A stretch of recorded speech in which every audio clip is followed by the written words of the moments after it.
3 weeks to go to the second general election under the new constitution. But we still have to deal with the challenge of delayed timelines and also other challenges such as issues around transparency.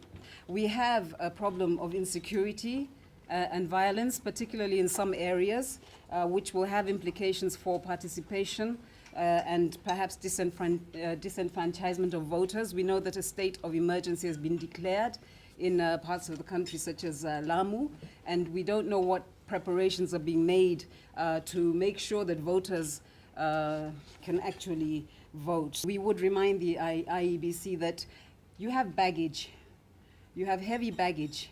You've inherited it from the past, and some of it is also a result of current actions. And that means that the public trust is extremely sensitive. People are liable to be alarmed by reports of failings, etc. So an extra attempt, an extra effort must be undertaken to allay public fears. Two things that the IBC should be minding in its decision making is to manage things in such a way that it maintains as much control over time as possible. It also maintains as much control over the possibility of the courts intervening as possible. Because as you've rightly pointed out, the moment the courts intervene, they impose on you ways of working that may not have been in contemplation or may be objectionable to yourselves but have got to be complied with, and so on and so forth. 20 days to the election, we don't have presidential ballot papers.